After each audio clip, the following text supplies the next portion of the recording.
Nos recibieron en el Chamuco TV. Tuvimos una charla ahí que verán próximamente. Algunas de las preguntas que lanzaba el FIS, que lanzaba el Monero Hernández, tenían que ver con en qué situación se encuentra hoy el caso. Y retomo esto porque justo Pedro Miguel habla de que esto se trata de un caso político, esto no es un caso judicial, esto no tiene que ver con las leyes, y creo que por eso era esa importancia cuando le dije al FIS, hagamos evento para el instituto, no dudó en que lo hiciéramos, lo organizáramos y llegáramos también a otro sector de la población. Ya hemos hablado con estudiantes, con profesores, ya hemos hablado con varios representantes, tanto de movimientos sociales como de organizaciones de derechos humanos, y por eso es tan importante hoy como que tomemos parte, ¿no? Que nos corresponde hacer desde esta trinchera. Y pues bueno, sin más, le doy la palabra al FIS, que me costó mucho trabajo explicarles FIS, la traducción de fisgón. ¿Por qué te dicen fisgón? Entonces, pues bueno, adelante. Bueno, en el documental de Ítaca, Gabriel y John hacen una exposición muy importante del caso de Julian. Una de las cosas que dice John en este documental es que si cae Julian Assange, si no se libera a Julian Assange, caerá el periodismo, y tiene toda la razón. ¿Qué implica la caída del periodismo? Es una lucha histórica la que estamos enfrentando. El periodismo nace junto con la lucha de la libertad de imprenta, de la libertad de expresión, en el siglo XVII, en el siglo XVIII. Yo recuerdo un texto de Milton, Areopagítica, en el que dice: quitadme todas las libertades, menos la de expresarme, menos la de pensar y de expresarme con libertad. Ese pensamiento es clave porque eso es lo que permite realmente, le permite al individuo tener autonomía, ser soberano, ser una persona soberana.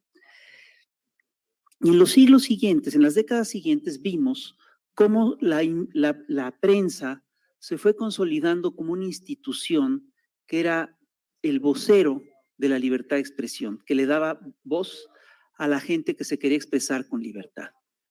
Era muy importante la prensa porque era un aparato de debate, de discusión ideológica, que rompía con las lógicas del dogmatismo que en aquel momento estaba concentrada en el mundo feudal, en las lógicas de la iglesia, en las lógicas de la religión.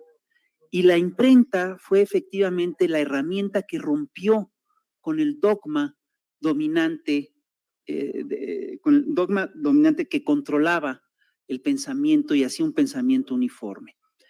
En una novela de Víctor Hugo que se llama Los Misterios de París, hay una escena muy bonita en la que un personaje ve que se construye, que se forma frente a la Catedral de Notre Dame una pequeña imprenta, y sale un personaje misterioso que sentencia y dice: esta pequeña imprenta matará aquello que era la Catedral de Notre Dame. Y así sucedió.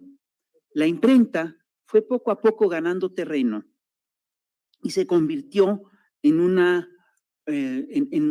se terminó convirtiendo en un aparato que efectivamente permitía divulgar la verdad. Y hay que decir que ese aparato contribuyó a cambios trascendentales dentro del planeta. Sin lugar a dudas, la Revolución Francesa fue precedida de un movimiento importante de prensa y tuvo periódicos muy importantes, entre ellos el periódico Les Journaux de la France et du Brabant. Lo mismo ocurrió aquí en México. Cuando Miguel Hidalgo se lanza a la lucha por la independencia, uno de sus primeros actos de rebeldía es fundar un periódico en estas tierras, cosa que estaba claramente prohibida porque todas las imprentas, todo lo que circulaba estaba claramente controlado por el gobierno. Y hay que reconocer que en las décadas siguientes hubo una irrupción de la población en la escena política y se dio un debate importantísimo alrededor de la libertad de expresión. Y sin lugar a dudas, Los periódicos fueron la herramienta principal de difusión de la libertad de expresión. Y hubo una batalla fuerte entre la censura y la libertad de expresión. En tiempos feudales, a quien decía verdades o decía cosas que eran contrarias al dogma religioso, lo metían a la cárcel. En el siglo XIX vimos cómo prácticamente en todos los países en los que se impulsaba por un lado la prensa, también se censuraba y se perseguía a los periodistas.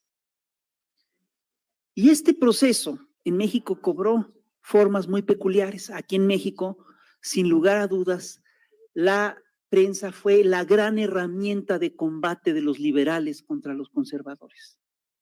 A lo largo del siglo XIX tú vas a ver cómo con toda claridad en un movimiento pendular, cada vez que llegaban los liberales a la presidencia, al poder, se abrían periódicos y se abrían los márgenes de lo que se podía decir y se establecían legislaciones que permitían la libertad de imprenta, y cada que llegaban los conservadores pasaba todo lo contrario. Encarcelaban periodistas, cerraban periódicos y se establecían legislaciones represivas alrededor de la libertad de imprenta.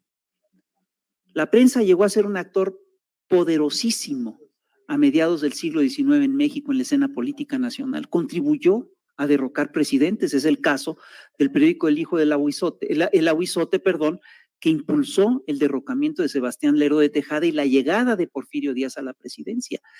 Y ahí, no crean que estoy dando una vuelta así nada más a lo loco, ahorita vamos a llegar. Luego, quiero decirles que esta imprenta, Porfirio Díaz entendió el poder de la imprenta y buscó controlar a la prensa. Y hay que decir que es un hecho que la prensa, muy pronto se pervirtió. En cuanto los señores del dinero se dieron cuenta de que la prensa vendía, de que podía ser un negocio, de que la verdad, de que la información podía ser una mercancía, la verdad dejó de ser importante. Y esto quien lo dice es Kapuscinski.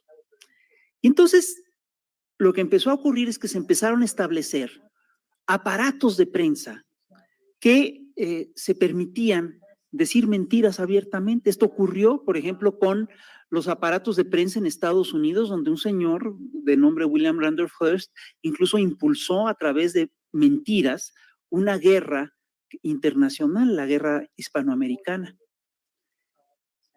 Y fíjense, es un aparato de prensa que se ha pervertido de manera radical. Hoy en día, en cada país del planeta hay un consorcio mediático que dicta la agenda de lo que se puede decir y de lo que se dice.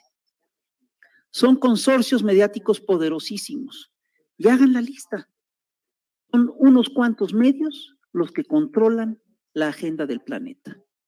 En Estados Unidos es CNN, es el grupo Turner, en Brasil es el grupo Globo, etcétera.